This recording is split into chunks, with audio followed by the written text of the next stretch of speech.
Good morning, good evening. This is Nicolas Rousseau. I'm sorry it took me some minutes to start the presentation. So I'm happy to be with you today for this second monthly best practice call, SAM best practice call. We will be today talking about we'll be talking today about a hot topic, which is Windows Server and SQL Server optimization. I will not give 3 more minutes for people to join because I was a little bit late, and sorry for that. So today's presentation will be covering 2 topics. The first topic is how to manage what was released in the new version, which is SAS on 2021 R1.1, so this month in September. And the second topic will be a deep dive in the most voted topic that you publicitated last time, which is Windows Server and SQL Server optimization, which represents a lot of money for large and even small organizations. So just to introduce myself, I'm Nicolas Rousseau, product manager for FlexNet Manager and Flexera 1, and we will have 1 hour to cover these topics. I will stop the camera and start sharing my screen now. Thank you.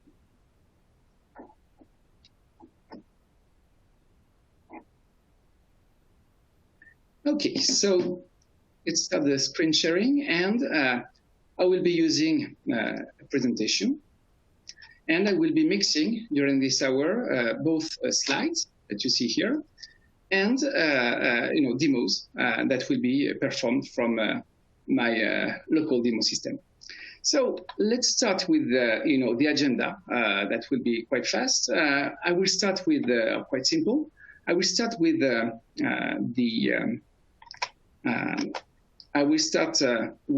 talking about about the last session and give you the useful pointers about the July SAM best practice call that happened and that was covering 2021 R1 and Oracle database optimization reports. I will then talk about the 2021 R1.1, which is released this month in September, and that covers a number of things, but also RedHat optimization reports. We'll deep dive into that. And finally, I will deep dive into Windows Server and SQL Server optimization reports. Sorry for the typo, which are currently released for on-prem customers as a solution, and that will be planned for the Q4, so for end of this year, in the out-of-the-box product. So let's start with the session and with the last session that was covering a number of topics. First, the recordings and the PowerPoints are in the community. So if I'm opening this link, you will see that in the community, in the Community Hub, Event and Webinars section, you have the recording for the July monthly SAM best practice webinar, and quite some details about what was the content, a link to the video of the session that was just like today, the session was recorded, and finally, a number of links which are useful, and the PowerPoint in a PDF format that I used at that time. So that will be, moving forward the way this SAM best practices monthly call will be performed. Every call will be recorded and will be announced first on the event and webinar sections. If I go to this section, will be announced. The recording will be also announced and made available. And finally, the next events will be communicated in this section of the Flexera community, so that you can register and attend the next webinar, the next monthly SAM best practices session. So going back to my presentation, we had this session, and there were a number of questions I will address quickly before turning into the next topics. So the first question was around the agent. I announced the 2021 agent was doing a better job on Java, particularly on Unix. But the 2021 R1 agent is also doing a better job, for instance, collecting the container information on Kubernetes clusters. Oracle middleware is also better collected. So the question was, are you seeing a compatibility problem with deploying the new agent on top of an older on-prem version of FNMS? So backward compatibility is always tricky and not official. So that's the first point. We don't officially support backward compatibility. A newer agent on an older backend is not what we support. However, the agent is collecting data and putting that in an NDI file. This NDI file has it's an XML file in the end, which has given a structure. And if we add new data to the structure, so Java data typically would be more in file evidences. That works. But if let's imagine the agent is also collecting, let's say, a new file for the middleware data collection, which is the list of evidences that we attach to the device. Let's imagine the agent collects more information on containers which were not supported in the older versions. This is additional data in the NDI, but the data will not be imported with the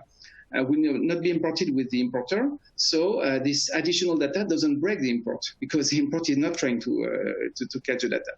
So we need always to be cautious, but I would say, in the facts, using this more recent version of the agent is not breaking, to be tested. It's not breaking the data import because this is, eventually additional data will not be ingested. That's it. Another question was regarding the Oracle self-partitioning. So that was probably early during the call. The question was around, FlexNet is using the vCenter 5 rule, which is basically the cluster level self-partitioning. And the question was, is there any plan to support higher versions of vCenter rules? 6, was 5.1 actually was the vCenter level self-partitioning, and 6.0 and forward were all vCenters self-partitioning. My answer is, it was a little bit the content of this previous session. We have some reports which right now are showing this what-if analysis. What if I was using this rule or this rule or this rule? They're showing the what-if analysis in both summary, just like the license result. A screen would show the license consumptions of, let's say, Oracle Database Enterprise using the vCenter, the cluster, the vCenter, the all vCenters. And they are also showing the details of the details, which device are consuming because of what rule. So there is no plan short-term to enhance the license configuration, which could include, for instance, the fact that we need to have the data. The configuration would be in the license settings.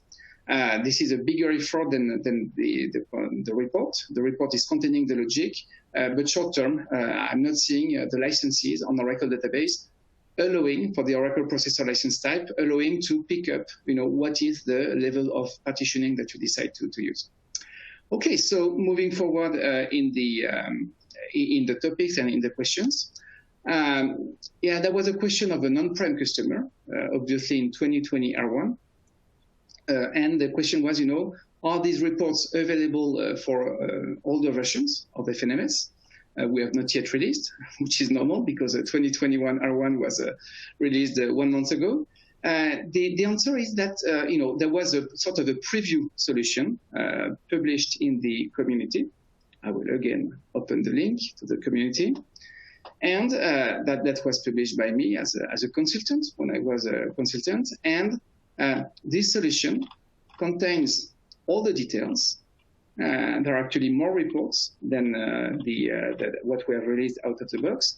And the reports, sometimes will not offer the same level of sophistication. Typically, in the optimization report, in the optimal architecture report, we can pick up how we want to regroup together the VMs by location and so on. That was not implemented in the reports at that time.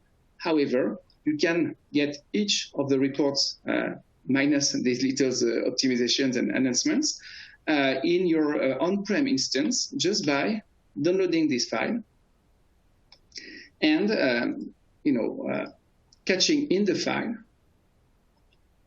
catching there is all in the files about describing the solutions, and you will see that the view creation code section contains just report per report the SQL scripts. So don't try to read the scripts because they are very long and not very exciting, but it could give you a hint on how a custom SQL report can be created in FNMS on-prem.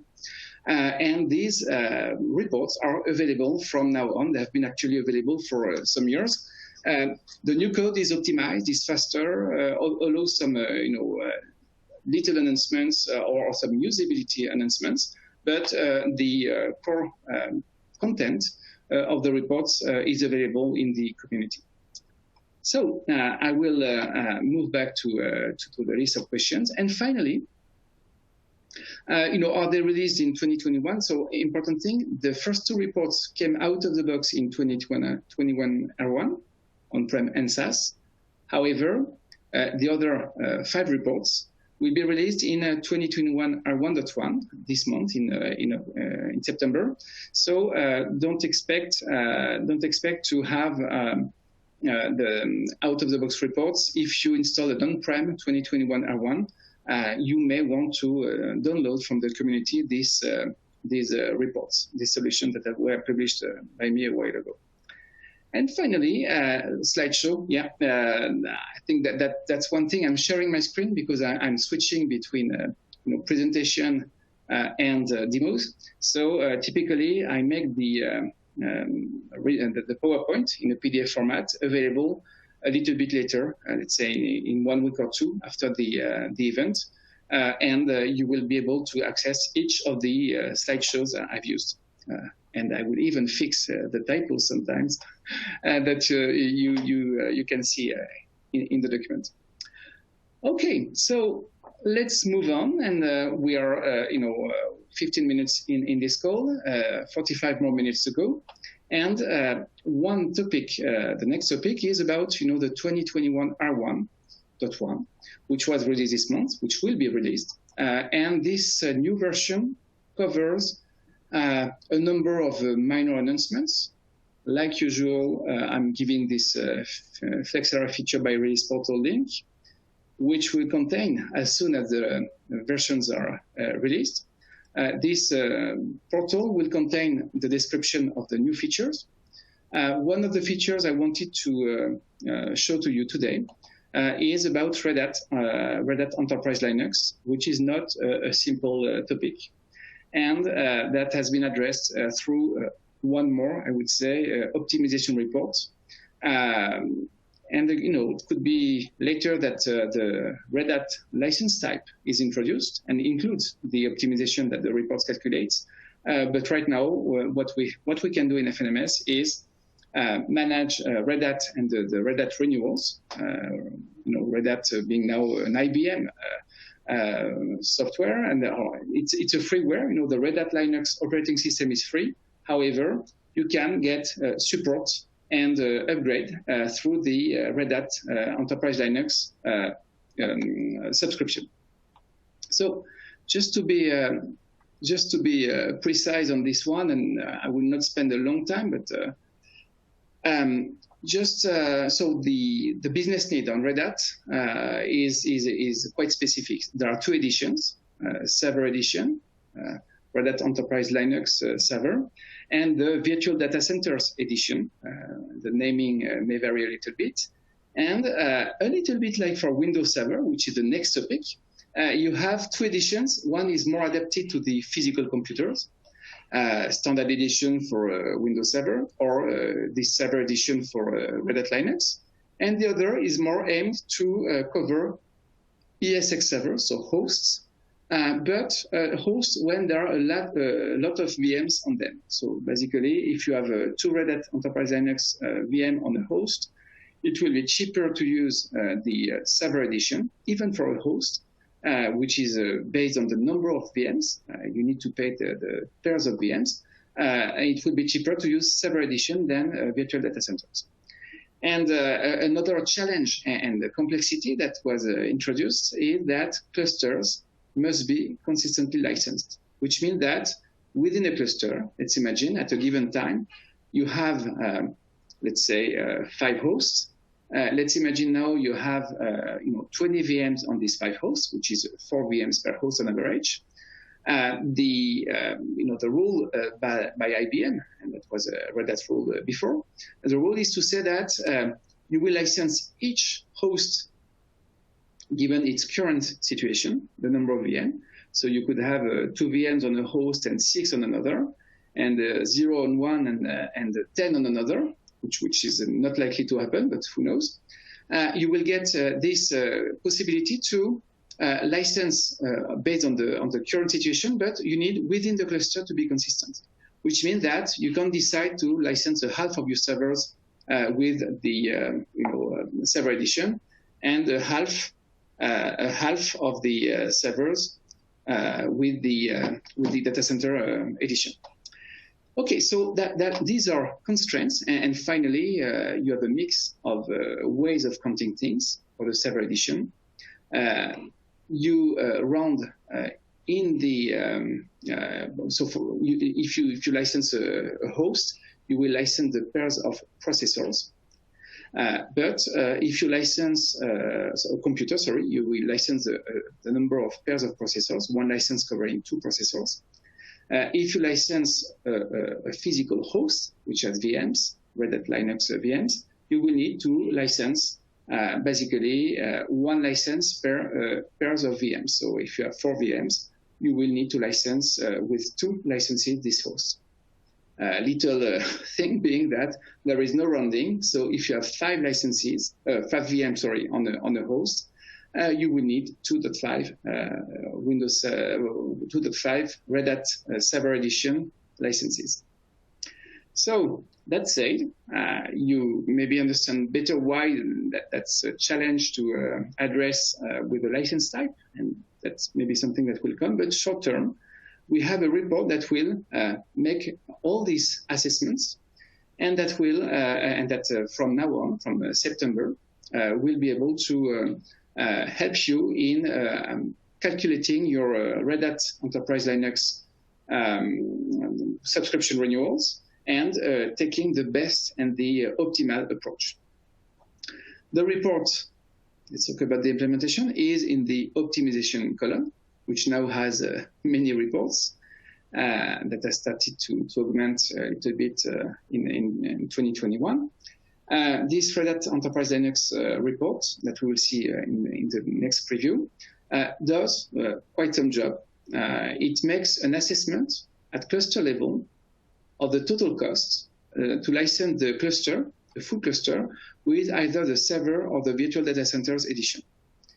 Once the report has assessed the full cluster, it will, host per host, provide the optimal license, and it will also list the Red Hat Enterprise Linux VMs with something quite specific, which is that the not inventoried VMs that were always a big topic with the FNMS, the not inventoried VM that vCenter has reported will also show in this number of Red Hat Enterprise Linux VMs. So this means that when vCenter imports the data into FNMS, the data is now stored in a place where we can, in a report, we can show the mix of inventoried VMs and not inventoried VMs. And to be fair to IBM, the count to decide, if it's better to use the Red Hat Enterprise Linux licensing or the server licensing or the data center, to be fair to IBM, we need to count any VM being licensed or being inventoried, or not. So that's where this report is catching the list of VMs, but also the not inventoried one, and it will also compute the optimization value and provide some statistics about the number of VMs per host in clusters, etc. Okay, so from there, I'm just asking you for a second. So from there, the report that I'm going to show in the next slide, this is a report. Once you run the report from the UI, you will see the report in two cases here. One case where there is a high density, and one case where there is a low density. So typically in a high density, 30 VMs on the host. It's a cluster with one host. This is typically a case where using the Virtual Data Centers edition would make sense. And you see here, the report is basically computing the for the host. This is a host, this one, VM host. It is on a cluster. And in the report is assessing the total value of the cluster, which says if you were using Data Center Edition, that would be $1,039. And if you were licensing with the server node edition, the full cluster, given the number of VMs, so the more VMs, the more licenses you need, you would need to pay $4,980. So this price, I will not go too deep into details because I need to cover Windows Server, but this price is either computed from your actual licenses, which have a purchase price, which has an overridden cost eventually, so either from the purchase data or from the overridden cost, or we use a default value, which is the US published price. Actually, this is still a beta version, that the price is slightly more expensive in US dollars, but this is how you can get, how we compute the price, and then money is what decides what is the best option. The report will calculate for the host. This is the number of points you are consuming given these two processor hosts. There are more columns on the right. The column, next columns are, some of them are showing the total consumption for the Virtual Data Center Edition. Some of them are showing the total consumption for the Server Edition. So if you take the two last columns of this report, you will just get, your next renewal amount for the number of licenses. Another example, which is a low RedHat Enterprise Linux density. The Servers edition is cheaper, of course. Here you see we have one VM on the host. The average VM per host in this cluster is even lower, 0.13. So this is really, really low. And covering this VM on this host, which is a half a license, would be a cost of $166 compared to the host value in the Data Center Edition. This is a sort of a what-if analysis. It's cheaper. So here, the report will show host per host the saving that is done on the server. Actually, it's not on this. It's not on this screenshot, but there is a column on the right that says this is the host value if you were licensing in data centers. This is a host the actual cost with the optimal license. So there is a column a little bit later that says, oh, you save $1,990 on this host, and then the report will sum each of the optimization to give you an idea on what is your total saving thanks to the report versus the easy but expensive option, which is I'm covering all the hosts with the Virtual Data Centers edition. I hope I didn't lose anybody, but that's the logic. And as usual, it's not here, but you have the question mark, which is the online help. If you click on the online help, I can tell you, you will get extremely detailed information on this report. That was quite some work. So you will understand the logic of the report, where how the cost is calculated, where the cost per license is taken from with the default value, and all the logic, because here we are now in a type of report which has a quite sophisticated logic around the license calculations and the optimization calculations. That's it. I will move forward on the Red Hat Enterprise Linux. Check your FNMS installation in the coming days. If you're on SaaS, you will see this report appearing in this, or it's also in the optimization node of the reports tree folder tree. Okay, so let's move forward with the Windows Server and SQL Server optimization. And here, I will pause for a second here.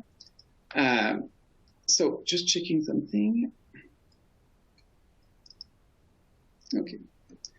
So if I share this PowerPoint again, the Windows Server and the SQL Server topic is, I would say, a complex and very expensive one, which represents, you will see, hundreds of thousands of millions of dollars for large organizations, because Windows Server and SQL are the most used applications for, the most expensive used applications for Microsoft, for many of you. Maybe Office now is going with the Office 365, maybe Office is more expensive, but there is a big topic, which is more general. VMware is causing licensing headaches. That's a general topic. Last topic was on Oracle, and that's a little bit what I put on the bottom of this slide. Oracle has a very expensive rule for VMware clusters. For Windows Server, there is and SQL Server, we have other challenges that I will share, and I'm giving again the pointer to this post, which is showing how vendors had to adapt their licensing rules to the constantly evolving world, and the post goes beyond VMware virtualization and clustering.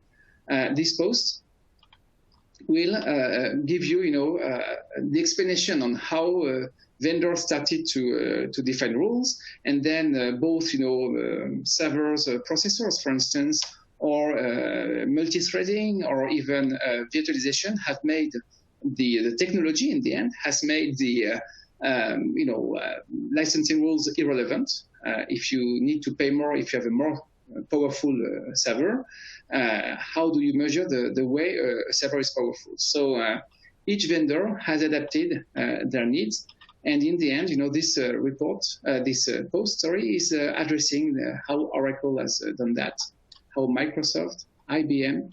You will get an overview, SAP also, an overview on how each vendor has tried to adapt.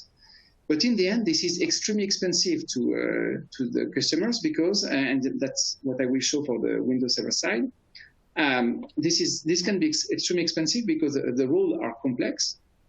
The data to apply the rule is hard to find. And in the end, customers will always, nearly always, take the easy but expensive way of using SQL Server Enterprise on ESX servers, or Windows Server Data Center Edition on each ESX server that they have deployed. And we will start with the easiest one. Windows Server is more complex. Let's start with the easiest one, which is SQL Server. SQL Server, if we take the rule, which is quite simple, the license, there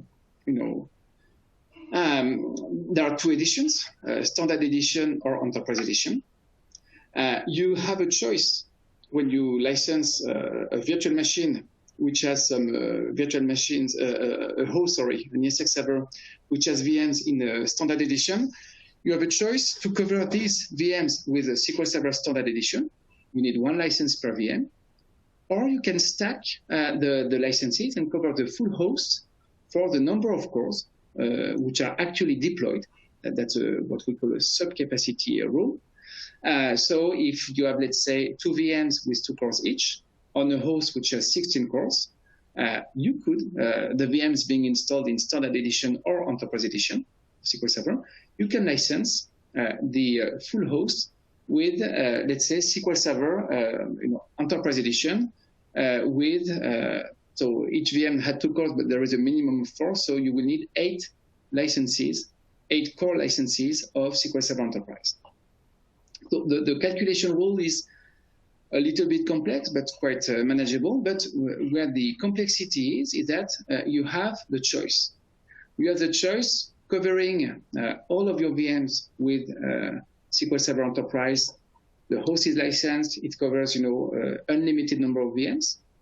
And there is a capping, of course. If you have more cores on the VMs than on the host, you just license the host cores. Or you have a choice. If you have just, Windows Server Standard Edition in your VMs, you could even imagine that this is cheaper to use the SQL Server Enterprise license. Let's imagine you have 50 VMs with Windows Server Standard Edition, SQL Server Standard Edition. The host, which has, let's say, 16 cores. Each VM that has, let's say, 2 cores. If you sum the cores that you need to pay to cover each of the VMs, in the end, the total cost in Standard Edition for each of the VMs may be higher than the host with the Enterprise Edition license. So this is, again, same story again and again. This is all about density, all about, how optimized your architecture is. And you may decide, and it may be better to use SQL Server Enterprise even if only Windows SQL Server Standard Edition is deployed on the VMs. And the last potential rule is to cover with a mix, and that's what I've shown here in the report. Covering the host with a mix may be interesting because you have some VMs which are in Standard Edition, you have some VMs which are in Enterprise Edition, and the calculation on should I cover the full host with SQL Enterprise, or should I license the VMs installed with SQL Standard with a SQL Standard license, and SQL VMs installed with a SQL Enterprise with a SQL Enterprise license. This choice is complicated to manage. And I said this is the simplest case, but I know customers who pay expensive consultants who spend hours and hours trying to identify host per host based on the current situation. That's one thing I did not mention, but there is a rule with Windows Server which is called mobility. You cannot use Windows Server Standard, and when you use it, you need to keep for the next 90 days the license available for the host. That's a rule that they decided to counter the fact that VMs keep moving. So if at a given time you have 2 VMs with Standard Edition, Windows Server Standard, you may have 1 hour later 5 VMs with a Standard Edition. So to avoid licensing the snapshot, Microsoft has decided to have this rule that says don't move your licenses. So I'm going to demo the report, but the thing is that you don't have the same rule with SQL Server. So SQL Server, you can license the snapshot, which is the current number of VMs with their SQL installations. You don't need to wonder on what was the peak, did the VM move? Microsoft, provided you have software assurance, authorizes you to have the mobility rule applied on SQL Server. So if I'm opening now this report, I'm running it. This is a small demo system with a limited number of servers. So you see here that this report that is from now on available in a solution, you will see later, and that is planned for the end of the year in SaaS. This report is assessing. This is all about assessing things, and filtering on hosts will be interesting. You see, host per host. Again, you will see very similar things with the RedHat report. This is the same logic. The the report will assess how many licenses would be needed to cover the host and its VMs. And there are many columns. In the out-of-the-box report, there would be maybe less columns. But you see here, you know which are the VMs with the version of you see which are the VMs. I'm going to maybe zoom a little bit. Which are the VMs with you know how many cores, and which are the VMs installed with SQL Server Enterprise or SQL Server Standard Edition. And the report will assess what would be the consumption if I was covering the host VMs with SQL Enterprise. What would be the consumption if covering each VM with SQL Enterprise when there is a SQL Enterprise? And here you see that's a case where we just have Enterprise Edition, so the optimization is quite easy to calculate. And the report is assessing host per host what is the best option. And if you group by the report, by the recommended license for host, this column, you will see that you have a mix. Some of the hosts are recommended to be covered with Enterprise Edition. Very often, this is because there are VMs with a Standard Edition and Enterprise Edition, or only Enterprise Edition. So that's a use case.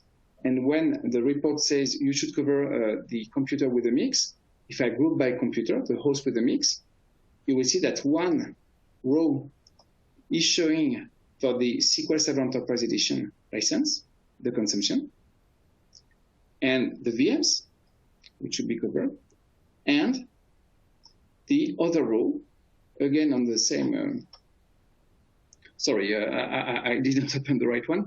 When you are considered to cover a mix, you will see that here, each host comes twice, one time with SQL Server Enterprise, one time with SQL Server Standard Edition, and you see the consumption. That's a little bit complicated, but it will be well documented. You see, the license cost if you had covered the host with Enterprise Edition, it's the report is basically computing what is the saving using the mix of licenses or even Standard Edition instead of SQL Enterprise, and like for the RedHat Enterprise Linux server report, you see the total core consumption for SQL Server Standard and the total core consumption for SQL Server Enterprise. So interestingly, and that's a gap today in FNMS, FNMS does not do this assessment and best choice for each host. So if you compare these numbers to your current FNMS total license calculation, for SQL Server Enterprise and Standard Edition, you will see that there is quite a difference, which is due to the fact that FNMS never does this scenario, which is I need to cover VM per VM.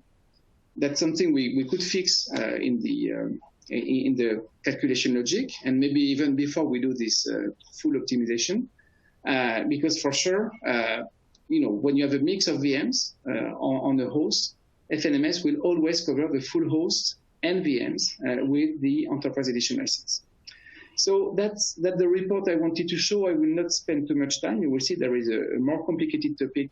Again, the license cost is either your biggest SQL Server Enterprise license cost, which is the purchase or the overridden cost, or a default value. And the calculation is always based on the cost. What would be the cost if, knowing that there is a famous threshold with SQL Server, which is it's a 1 to 3.9 threshold cost between SQL Server Enterprise and SQL Server Standard. So we use in the report this threshold to calculate the best option. So I hope it makes sense. The report is not a license. It's not a license. It's, however, if you are in a typical SQL Server in an enterprise agreement, the report in the end will do all the calculations at the time you run the report, and will show you the total consumption, total optimal consumption that you see here. So this is, I would say, for your true up, read these two columns, and that's it. And then you can challenge the data, you can check how the calculations were performed, but this is an immediate reading of your next throw-up, making the assumption that you don't have historical SQL Server licenses that will cover older versions of SQL Server. This is quite, this is a view that will sort of simplify your situation. Okay, so I've seen many customers using this one. You can use it from now on in the released solution. And I'm going to move to the next topic, which is a little bit more complicated, which is the Windows Server optimization. Okay, so I will pause for a second here.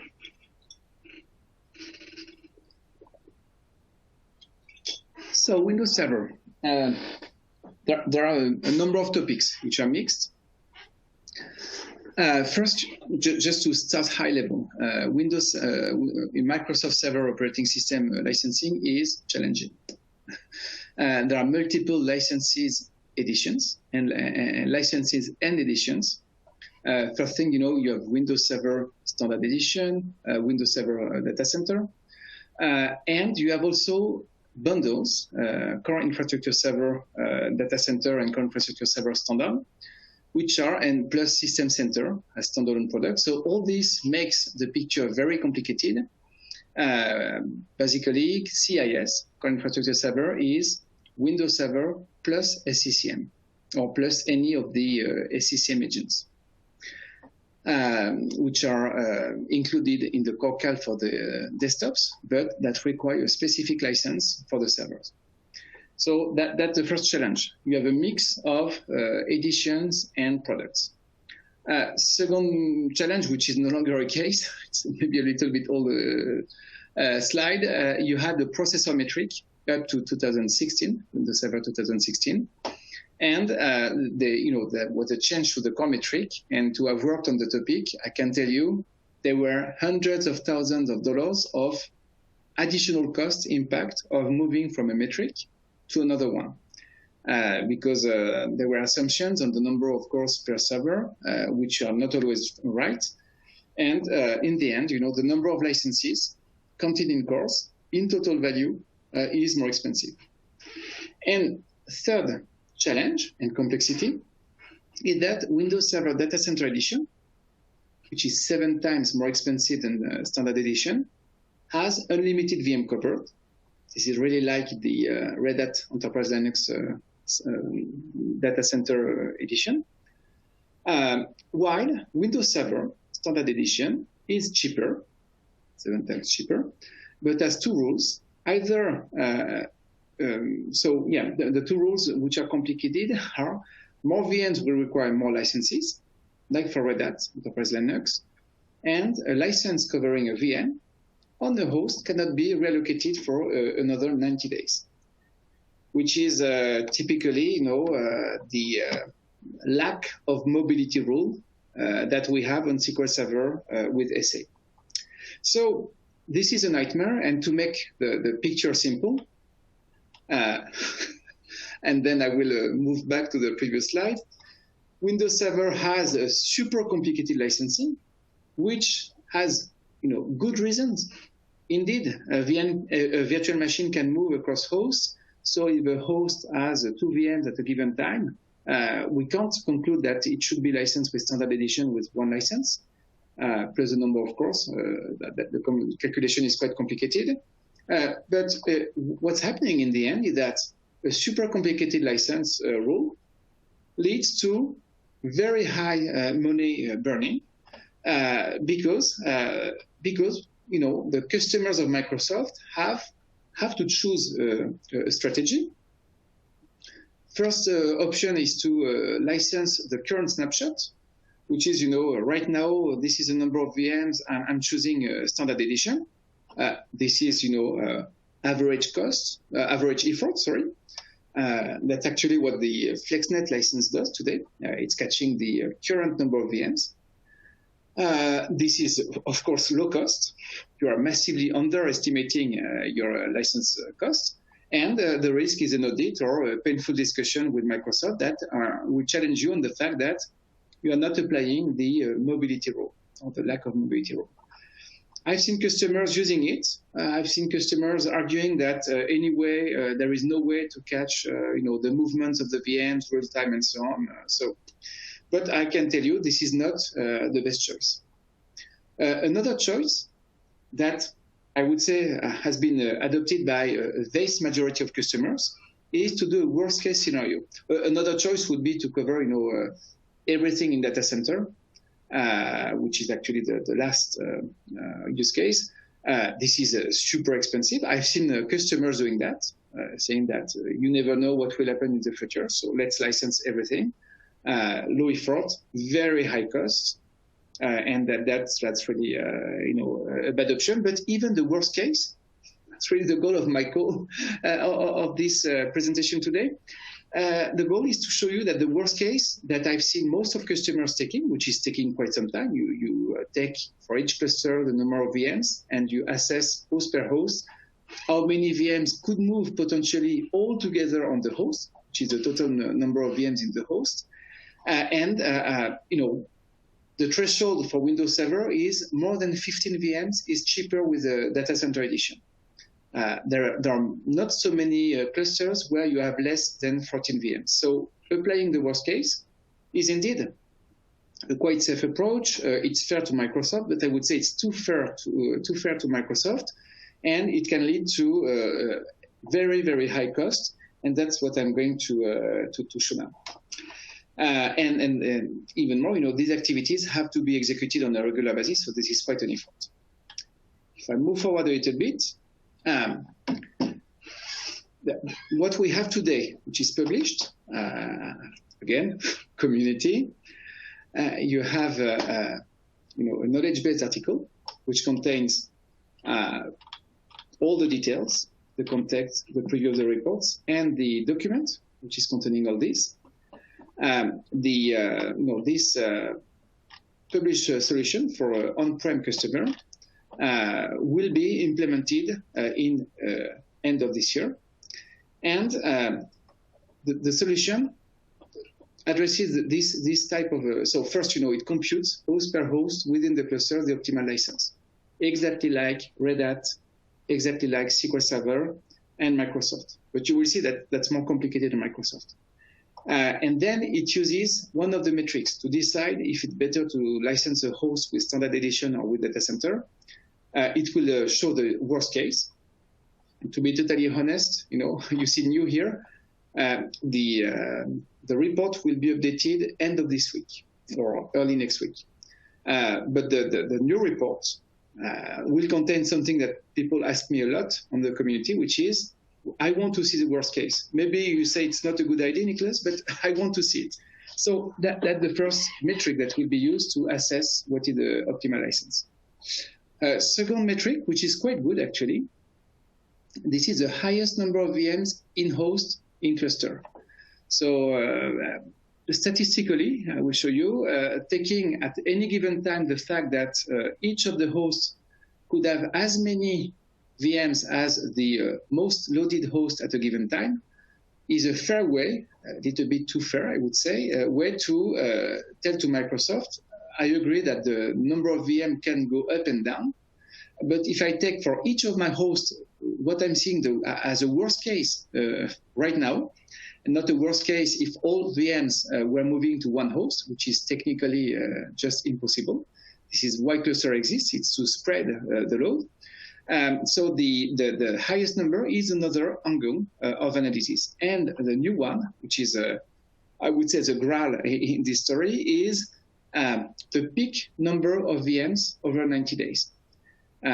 This is real data that I took from an on-prem implementation where the number of VMs, Windows Server VMs, was captured every day. You see that actually the number of VMs are not, moving so much.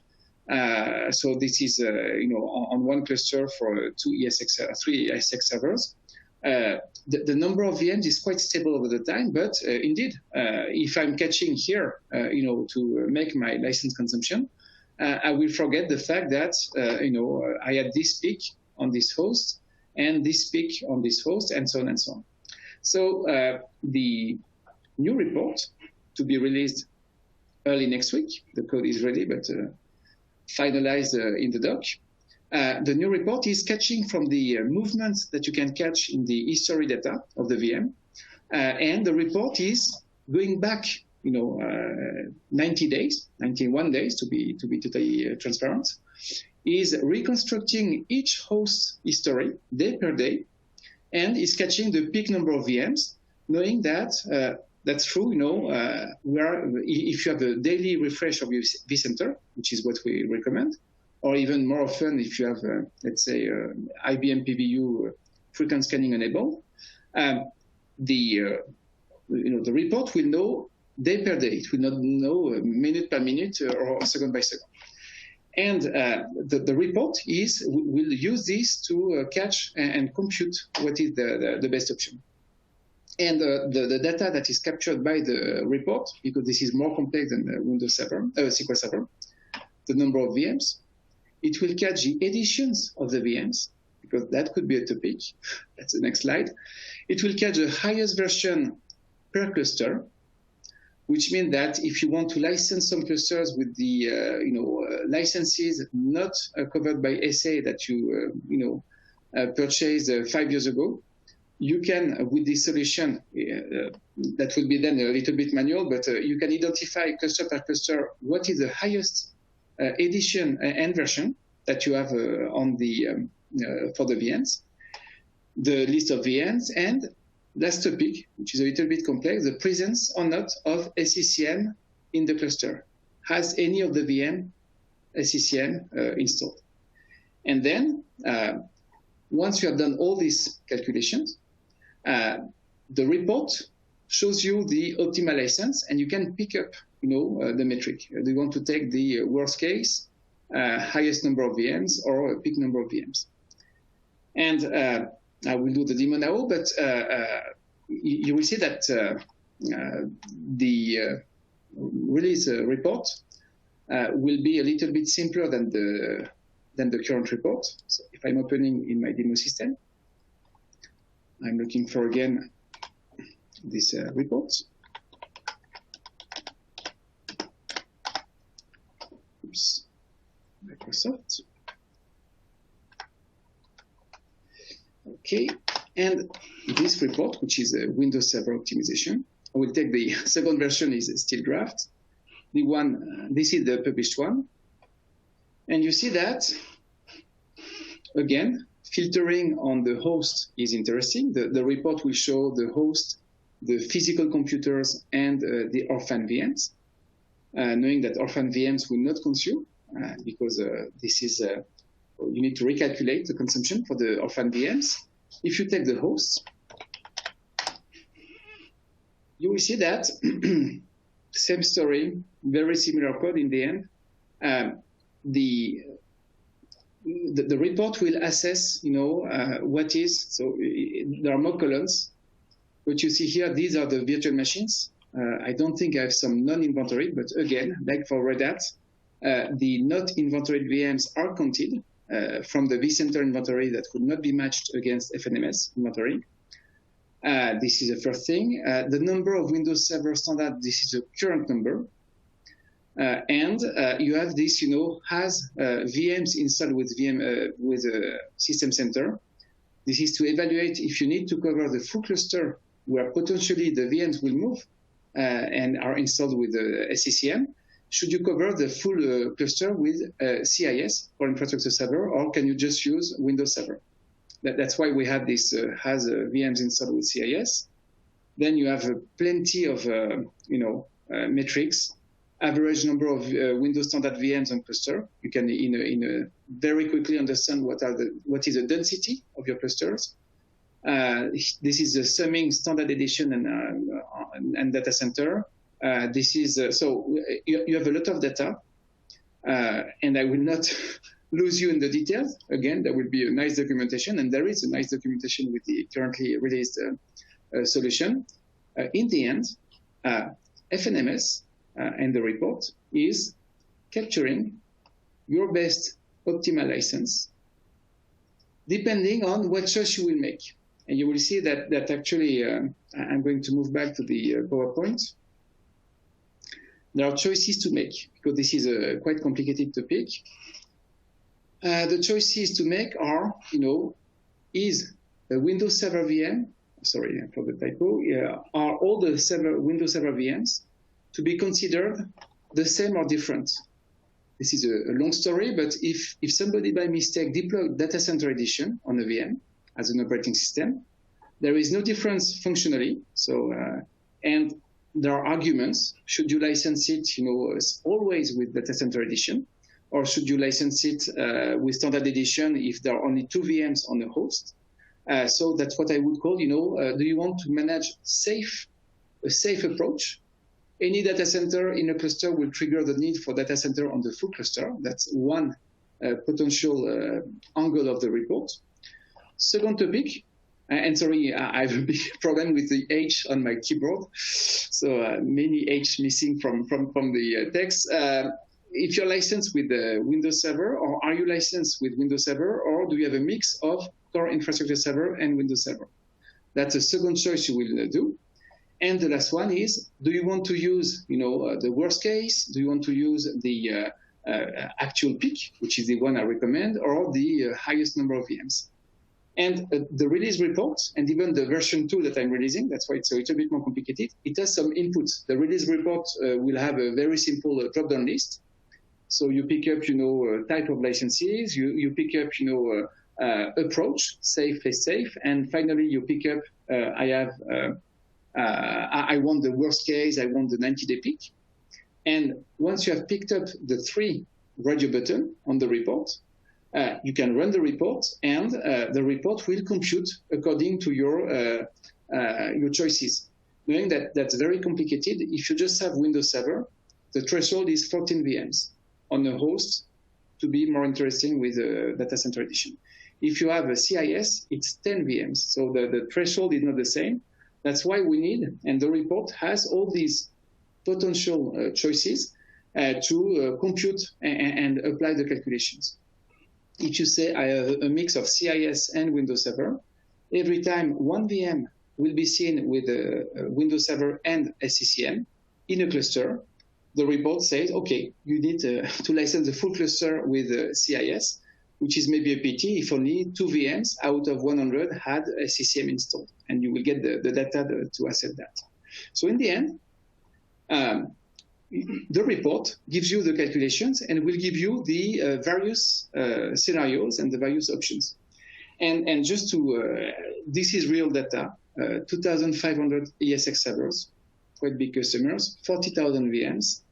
And I run the version 2 of the report, which is now catching the 90-day peak, the average or the highest number of VMs in a host, and the cluster, and the worst case.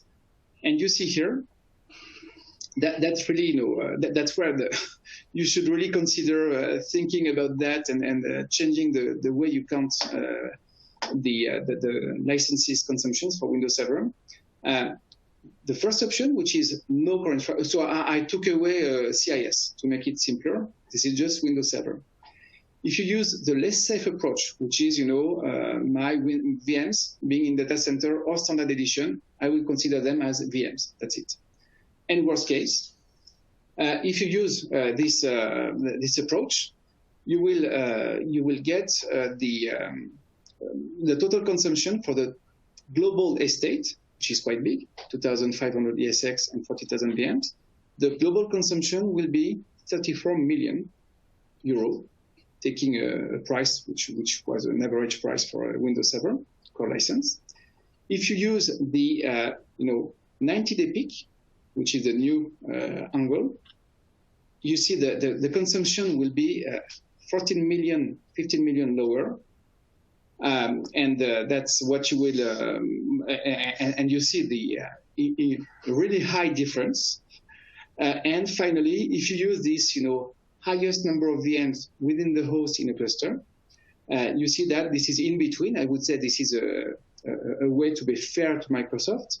For sure, you are over licensing, but you are still, you are still not at the level of the actual 90-day peak. And I will finish, I'm a little bit late in the call, but I will finish with how do I save the money? You know, that's nice. You see somebody, you see a consultant or a product manager telling you, oh, you could spend less. Will you just give your license back, your licenses back to Microsoft, Windows Server, Data Center Edition licenses? You give them back because very often customers are over licensed in Data Center Edition with the way they counted that. No, of course. Actually, there are several situations. If you're in an ESL, Enterprise Subscription Agreement, yeah, next renewal, you can explain to Microsoft that you changed the way you calculated, and I know customer who did that actually for the maintenance, but you can, you know, change the way you calculate, justify with Microsoft, and renew, changing the mix of Standard Edition and Data Center Edition. And if you can show Microsoft that you are using the peak, or even the worst case, but cluster per cluster, which is at a given time, you have a good case not to to spend way less money. If you are in an enterprise agreement, several options. You can have a lower next true-up. That's an approach. If you had a true-up, you could true-up only Windows Server Standard Edition. Sorry. If you have changed the way you count the licenses, no need for more Data Center Edition for sure. Or you could, that's an option that actually I will not move into details, but there is a little saving calculator that I did based on this customer that got the first actual peak calculation implemented. There is a way you could save money just by stopping some Data Center Edition maintenance, because by the way, you pay 25% of your licenses every year, which is very, very high. You could stop paying this Data Center Editions maintenance and purchase more Standard Edition, because in general, you would be under license with Standard Edition. You could purchase Standard Edition plus SA and still be, saving money just by the, Windows Server Data Center Edition maintenance that you don't pay any longer. So that's a little bit complex, but yes, for sure. Even if you're with perpetual licenses, you can save money by changing the way you calculate your license consumptions. I will finish with the resources that you will actually check yourself. But these are some interesting published community reports and community solutions. This one was released. It's now in the product. Adobe. Very interesting one that I engage you to check. The report is checking user per user, the current subscription, the installed applications, the used applications, and gives recommendations user per user on the downgrade of a plan, Adobe plan, or moving from the standalone from the suite to the standalone product. So basically, you see a number of pointers. I'm a little bit late already, and I engage you to check on the Flexera community all these published solutions. Okay, I will thank you for your time. I hope you things were okay and not too fast, not too slow.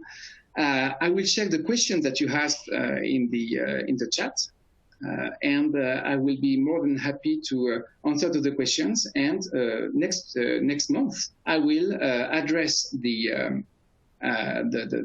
highest vote that you will have with the next SAM best practices call. So just to remind you, if you go to the community, if you go to any of the announcements of the next session, you have this vote button that will allow you to vote for one of the 20 topics.